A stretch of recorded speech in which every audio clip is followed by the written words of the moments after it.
Halo semuanya, selamat datang kembali di channel kita. Hari ini, kita akan menyelami sebuah kisah yang akan membuat kalian bertanya-tanya. Apa sih yang sebenarnya ada di bawah tempat tidur kalian? Ini adalah kisah tentang Kai, seorang anak laki-laki biasa yang menemukan sesuatu yang luar biasa di tempat yang paling tidak terduga. Kai, seperti anak-anak pada umumnya, punya kamar yang nyaman. Ada poster pahlawan super di dinding, rak penuh dengan buku komik, dan tentu saja tempat tidur yang empuk. Tapi di bawah tempat tidurnya, ada sesuatu yang berbeda. Sesuatu yang bahkan tidak diketahui oleh orang tuanya. Sebuah pintu kecil, tersembunyi di balik bayang-bayang, yang hanya bisa dilihat jika kau tahu di mana harus mencarinya. Pintu itu tidak selalu ada di sana. Kai pertama kali menyadarinya pada suatu malam, saat ia tidak bisa tidur. Ada cahaya lembut yang berkedip dari bawah kolong tempat tidurnya. Awalnya ia mengira itu hanya mainannya yang menyala.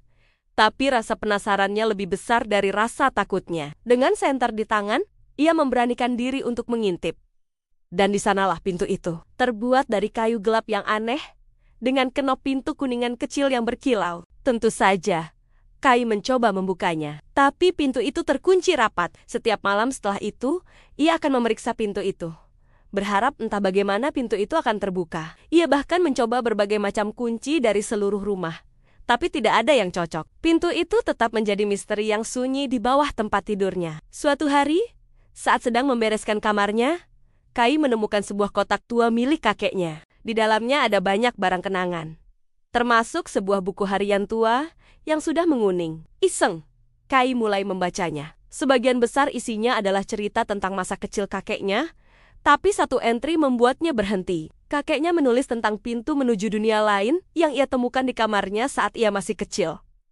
Mungkinkah itu pintu yang sama? Dalam buku harian itu, kakeknya menggambarkan sebuah kunci. Kunci itu tidak terbuat dari logam, tapi dari sesuatu yang lain. Sesuatu yang hanya bisa ditemukan jika kau mengikuti petunjuk dari bintang-bintang. Kai bingung, tapi ia merasa ada secercah harapan. Di halaman terakhir buku harian itu, ada sebuah gambar kasar. Gambar konstelasi bintang yang tidak pernah Kai lihat sebelumnya. Dan di tengahnya, ada simbol yang mirip dengan ukiran kecil di pintu di bawah tempat tidurnya. Kai menjadi detektif di kamarnya sendiri. Ia teringat teleskop mainan yang ia dapatkan untuk ulang tahunnya. Setiap malam, ia akan mengarahkan teleskopnya ke langit, mencoba mencocokkan gambar di buku harian dengan bintang-bintang di atas. Setelah berminggu-minggu mencari, pada suatu malam yang cerah, ia menemukannya. Konstelasi itu persis seperti yang digambarkan kakeknya. Dan inilah bagian yang paling menakjubkan. Saat ia melihat lebih dekat melalui teleskopnya, ia melihat sesuatu yang aneh. Salah satu bintang dalam konstelasi itu berkedip dengan pola yang tidak biasa. Panjang, pendek, panjang. Ini bukan kedipan acak. Ini adalah sebuah kode. Kai cepat-cepat menuliskannya. Ia teringat buku tentang kode Morse yang pernah ia baca. Setelah menerjemahkannya, kode itu membentuk sebuah kata.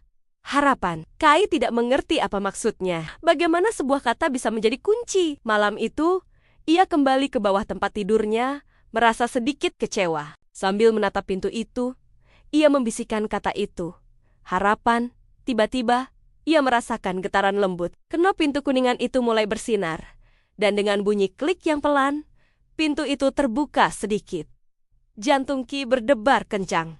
Ini nyata! Dengan napas tertahan, ia mendorong pintu itu hingga terbuka sepenuhnya. Di baliknya bukan dinding atau lantai yang gelap, melainkan sebuah terowongan yang berkelok-kelok dan bersinar dengan cahaya biru lembut. Udara yang keluar dari sana berbau seperti hujan dan bunga-bunga yang belum pernah ia cium sebelumnya. Tanpa ragu, Kai merangkak masuk. Terowongan itu membawanya ke sebuah dunia yang luar biasa. Langitnya berwarna ungu, dan ada 2 bulan yang menggantung di atas. Pohon-pohonnya memiliki daun perak yang bergemerincing saat tertiup angin. Makhluk-makhluk kecil bersayap, seperti Kunan cikunang raksasa, terbang di sekelilingnya, meninggalkan jejak cahaya keemasan.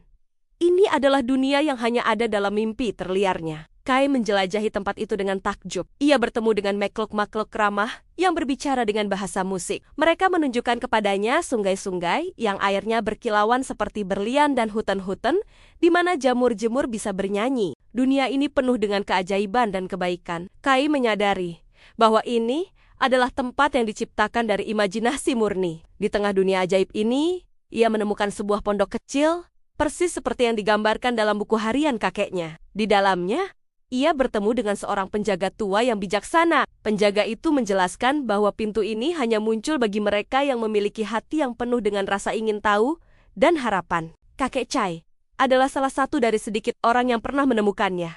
Dan sekarang, Chai telah mengikuti jejaknya. Penjaga itu memberi Kai sebuah liontin kecil berbentuk bintang. Selama kamu menjaga harapan di hatimu, katanya, pintu ini akan selalu ada untukmu. Tapi ingat, keajaiban sejati bukanlah dunia di balik pintu ini, melainkan kemampuanmu untuk melihat keajaiban di duniamu sendiri. Setelah menghabiskan waktu yang terasa seperti selamanya, namun hanya beberapa jam di dunianya, Kai kembali melalui terowongan. Saat ia keluar dari bawah tempat tidurnya, pintu itu tertutup dengan sendirinya dan menghilang.